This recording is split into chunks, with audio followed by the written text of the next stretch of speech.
Then he offered, let me cook for you for 10 days, and then you can make an informed choice. And I let him do that. And that was the beginning of the rest of my life.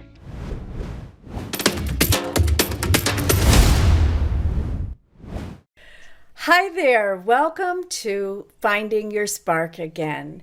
Today we're going to speak with my guest, Julie Browne, about how what you eat can help you to deal with anxiety and other feelings that are difficult to handle. So I am really excited about this topic. I think all the times that we can tune in to ourselves and figure out a way to have real 3D kind of solutions to help ourselves to reach those emotional places more easily. We're really walking in the right direction. So thank you so much for being here today, Julie. My pleasure. Thank you for having me. Yeah. So I want to dive right into it, right? Because a lot of times people do have symptoms, right? They have things that are actually not okay. And sometimes they come from a trauma they know about, a loss or a loss of a job or, some difficulty in their lives. And other times they don't, they just happen. But either way can we affect it with food? Well, my answer is absolutely. Absolutely.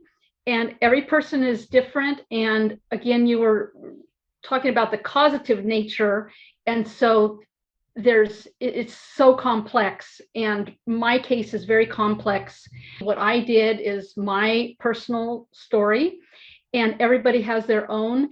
And when it comes down to it, though, when we this is my macrobiotic perspective, because that's what I discovered about 32 years ago when I was like in a crisis situation. And we can go into that story. But basically, when we are really intentional with what we're consuming in our bodies, majority food, but also other types of consumption, relationship, conversations, media, whatever, it all impacts us biologically. And there are things that can help us feel very different emotionally. A lot of times people don't think about their food, right? They're like, well, I'm human and there's a grocery store. And so I just go there and buy the things that are there. And they don't sort of aren't intentional at all. Tell us, how did that awareness get raised for you? How did you decide I should be looking at the food? Well, yeah, a lot of people are thinking calories in, calories out, things like that. And what macrobiotics focuses on is quality of what we're eating. I'd say it started when I was in about seventh grade. So my mom read this book by Frances Moore Lapay, who talked about having vegetable, plant-based protein, less animal protein, and about eating brown rice. And so my mom switched to brown rice. She cooked brown rice. And, when you start eating it, you get used to it. And so then in my 20s, I started having horrible health problems, just a whole myriad of physical things. Some of them were from injuries, and some of them just appeared. And then I had horrible migraines, and I didn't really realize that I had anxiety until I didn't have it anymore. Anyway, I'm almost 20. I mean, I'm 30. So it was 1989. I was doing two master's degrees at the same time, and I'm not an academic. And I was doing my in public health and social welfare. And I was doing my internship. And when I started, it was a 6-month internship. And when I started it, my supervisor, who was the sweetest person in the whole world, she's like, Julie, you're stressed out. You should go swimming every day before you come to work. And so she told me, and I started swimming, and that was great. During that period, my symptoms of pain in my joints got so bad. It got the worst in my life. So my whole 20s, it was getting more and more body parts had chronic pain. And doctors, told me it was all in my head. And then I was so desperate that finally this friend of mine who had told me about macrobiotics when we first met working together, um, he invited me to have lunch with him, and I loved the food because I liked brown rice and vegetables, which was pretty much what it's about. And so then he had been telling me all these years, Julie, you could get back out on the soccer field if you ate macrobiotics, and I didn't believe him. But I was finally so desperate, then he offered, let me cook for you for 10 days, and then you can make an informed choice. And I let him do that. And that was the beginning of the rest of my life. Immediately, I started to feel more grounded. I could focus on what I was doing at work. And the anxiety just evaporated out of me that I didn't even know I had. But what I realized is that I used to like have a thought, and then it would give me butterflies in my stomach. And then that stopped happening. It's like I could think without that. And then I realized, oh, that's anxiety. So after about 10 days, I'm on this incredibly stressful internship with these deadlines and stuff. And I'm typing up this report that has to get in FedEx by 4 p.m. And normally I'd be so filled with fear and anxiety that it's hard to concentrate. And I'm just sitting there, all this noise around me. I'm a highly distractible person, but I'm just concentrating. I'm like, this is getting in FedEx at 4 o'clock. It was just going to happen. It was this different feeling of being able to focus that was absolutely unknown to me. And so then around then, my supervisor called me into her office. This is October of 89, and I had started in like July of 89. So she'd gotten me doing the swimming, and it was really good, but it didn't impact me the way that changing my diet for 10 days did. And she called me into her office and she said, Julie, what happened to you? And I said, what do you mean? She said, what is your secret? You're different. And I said, oh, well, I changed my diet and I can like concentrate and focus, and it's just, it's this macrobiotic thing that this friend has been telling me about for years. Then the 10 days were up. I needed to learn to cook for myself because he gave me 10 days. So I got 2 cooking lessons from him. And I went off of that for the next year. And I'm totally not a creative at all in the kitchen. I'm like a 0 minus, which is still frustrating to me. But I really didn't care about it being like super delicious. All I knew is that I felt so different that I had to continue.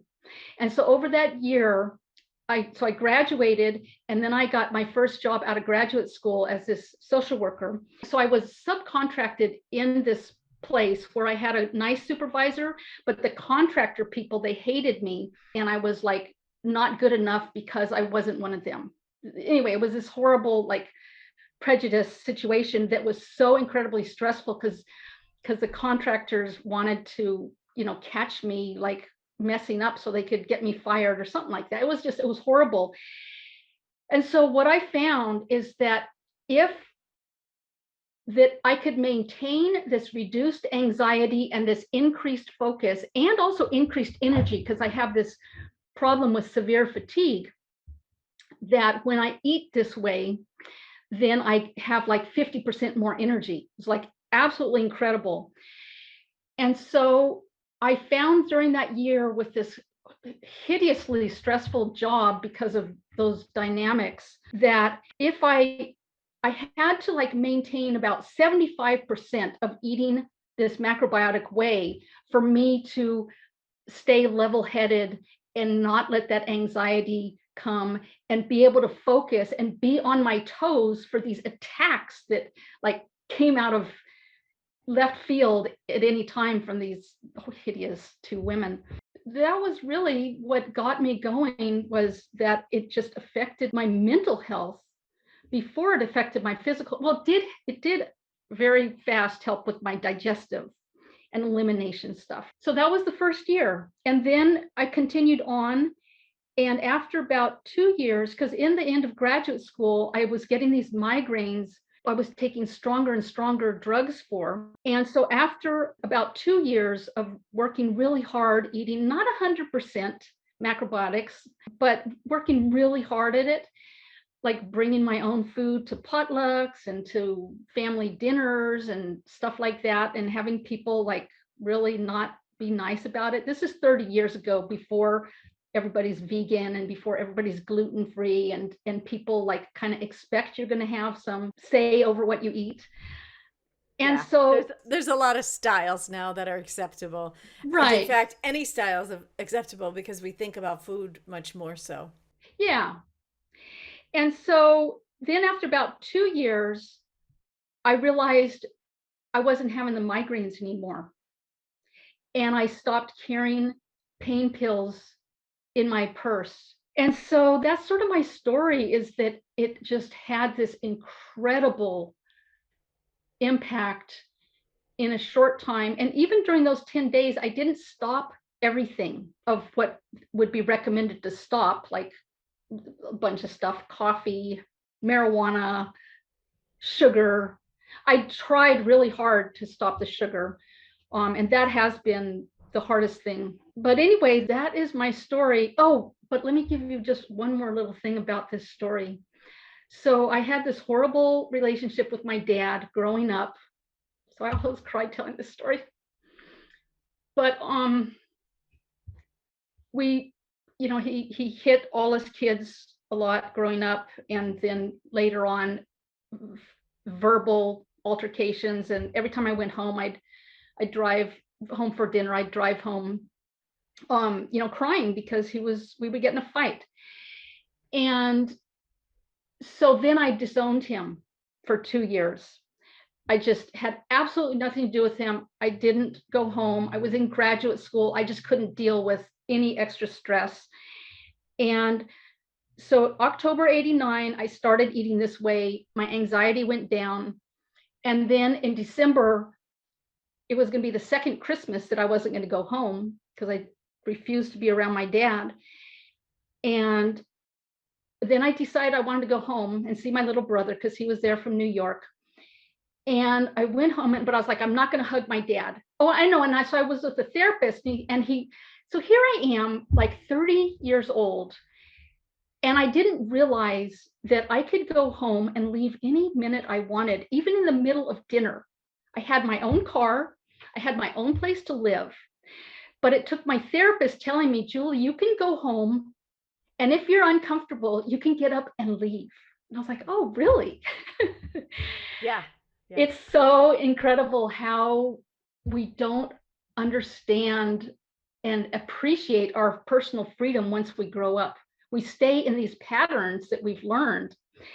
So I decided, okay, I'll go home. And if I get mad, I'll just get up and I'll walk out. And so I went home and I went in, and my dad is the first person who sees me, and he's reading, and he starts to get out of his chair. Julie, anyway, I'm sorry, I cry when I say this. And I say, hi, Dad. And I walked past him. He was at the far end of the room. And I go into the kitchen. I hug my mom. My little brother comes in. I hug him. And then I decide to go hug my dad. And I hugged him.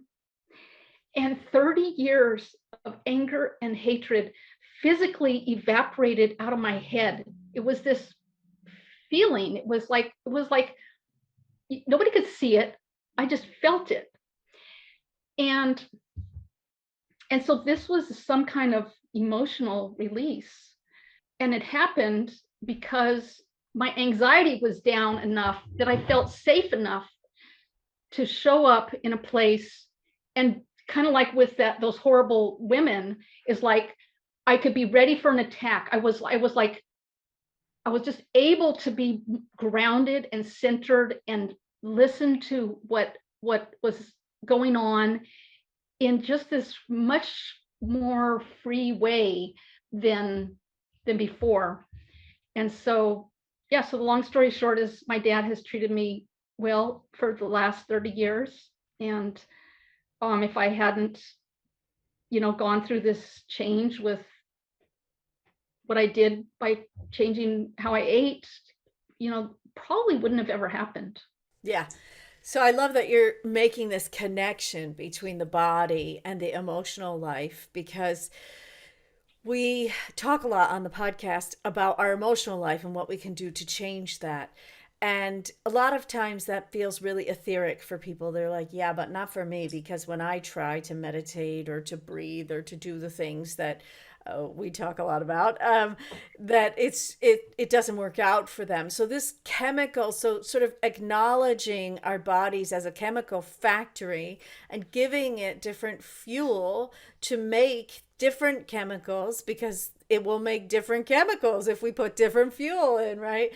That then we're sort of set up to be able to do all those other things, that those spiritual awakenings that we hope will happen, right? That's the category I'd put that healing that you had in that moment, right? For me, I would call that a spiritual awakening. But it was, whether you call it that or not, clearly a healing for you and for him, that maybe just needed the right chemical factory behind it. And then you were able to reach for the thing that you really want.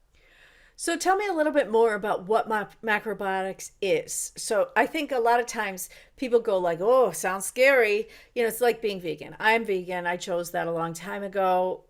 I re-chose it after my husband passed. I questioned everything about my being and said, you got to decide who you are now, and you feel like somebody that's just landed from an alien planet instead of the person that you've been for all these years. And so So I love that description, landed from an alien planet. Because what I work with now also is identity loss. yeah, yeah. Well, I mean, you really have that when especially when you're like in a team and then you're not in a team and you're like, "Oh, what just happened?" Um, and so I re-chose it, but I re-chose it because I tried. I asked myself, is this food I'd like to eat? No, I don't actually like that food. Okay, let's go from there. And I think that a lot of times people aren't so conscious about their food choices, but knowing what it is makes it a lot less scary. So I'd love to know more about sort of the framework of macrobiotics. All right. So, first of all, macrobiotics isn't in vogue. It was in vogue 30 years ago when I started. And now a lot of people might not have ever heard of it, or what they hear of it, even back then, is that it's this incredibly strict diet. And so they don't want to even try it because they don't want to give up so much. So there's two ways to see macrobiotics. One is if you are really sick and want to use it as a healing tool, a natural healing tool, either in conjunction with Western medicine or without it. And then the other is you just want to eat better. So if you just want to eat better, then you just take the best that macrobiotics has to offer, which is focusing on eating more whole, unprocessed grains.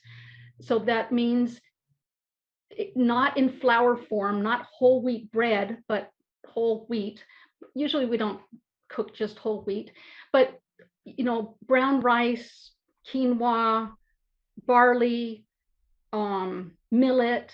So basically, it focuses on whole, unprocessed grains and vegetables, mostly cooked vegetables, and some small amounts of fermented food like miso, sauerkraut, other kinds of homemade pickles, and sea vegetables to get a lot of um, trace minerals and vitamins.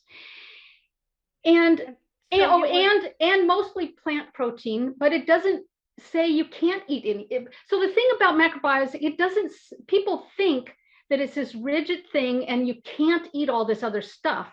It doesn't say you can't eat it. It says what is your goal, and based on what your goal is, you make these choices based on these principles. And the principles are having majority plant-based food, basically.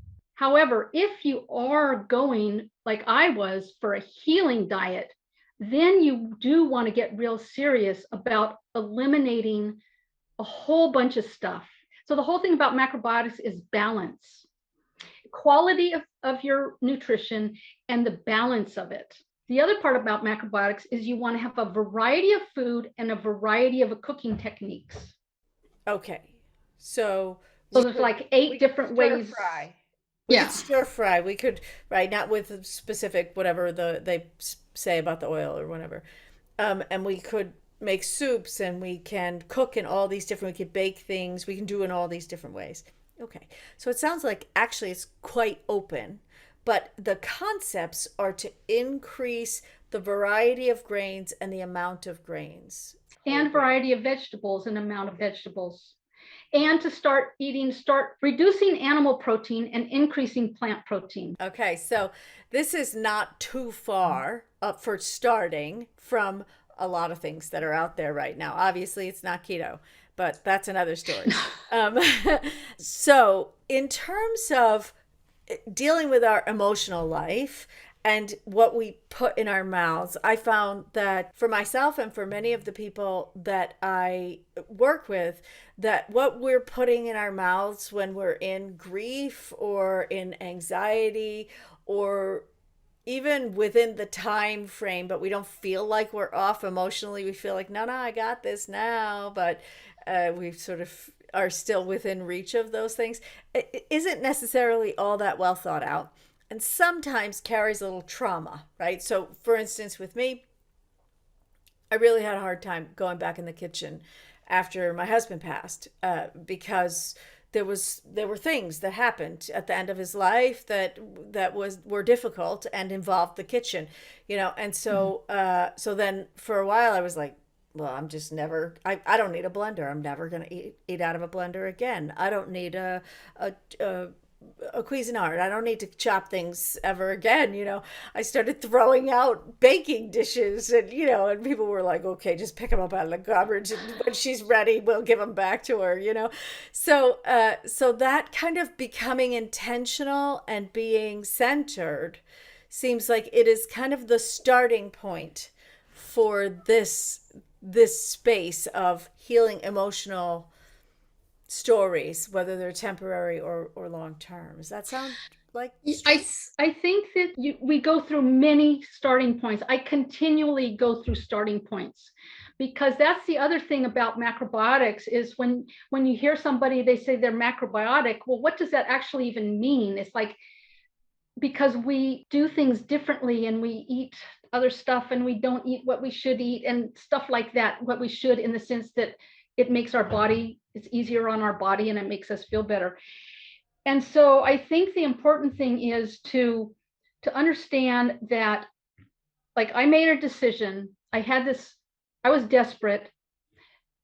I allowed somebody to help me. I found out that what he was saying all along made a lot of sense. And then I took it on as a practice. And but the thing about a practice is that actually every day you have to recommit to it by doing it. And then you go on a trip and then you get all thrown off kilter. And so when you come home, you have to recommit to what you did.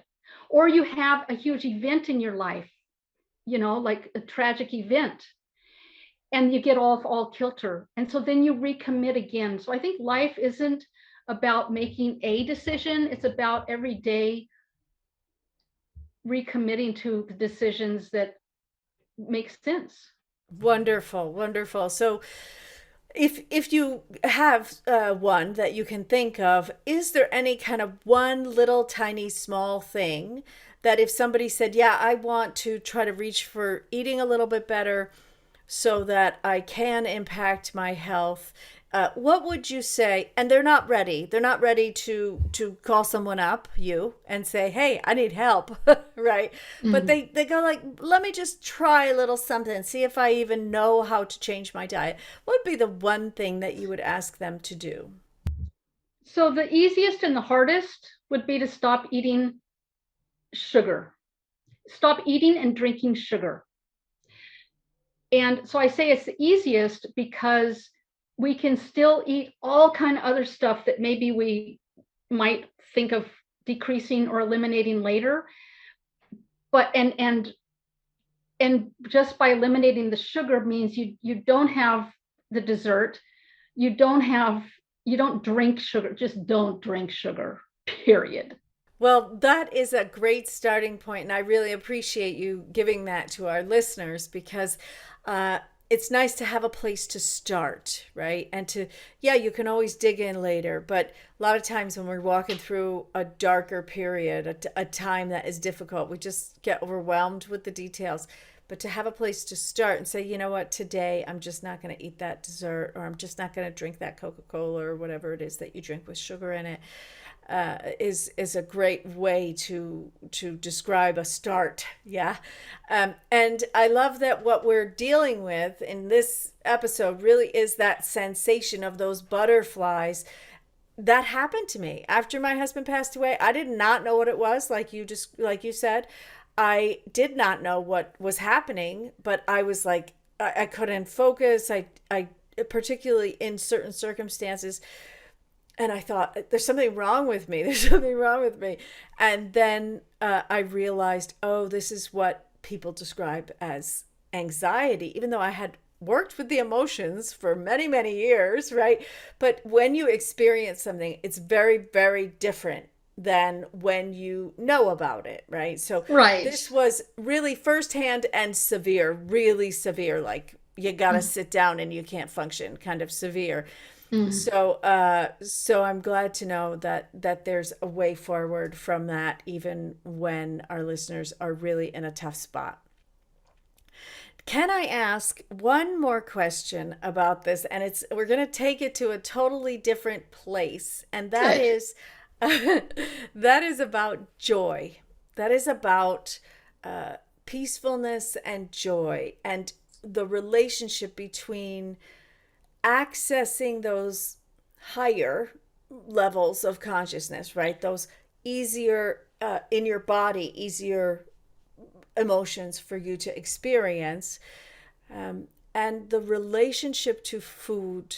I feel that with my own experience, and quite often with the people that I work with, that when you have a certain level of nutrition, basic nutrition, then you're able to function in a different emotional realm. And that when you don't, you can't. And so, no amount of me telling you to do a breathing exercise or to meditate is going to help if you're drinking 2 liters of Coke a day. You know, if we're in another place where you're not getting actual nutrition and your body is having to deal with a lot of things that are kind of extra and meant to be just every once in a while, if at all, then it's very difficult to sort of have command over your ship. So one of the tenets of macrobiotics is by changing how we eat, it therefore changes our judgment. And so having our judgment different, then we make different choices. And those choices can lead to happiness and away from unhappiness. That's really interesting. All right, great. Well, thank you so much for spending all this time with me today. I would love to just give you a space to say what have you got going on. We, of course, are going to link everything, so you don't have to worry about that. But do you have anything that you'd like to let people know that you do or that you're doing in this particular time period? I'm a coach and I do one-on-one coaching for people who want to level up in all areas of their life. So it's not specifically about macrobiotics.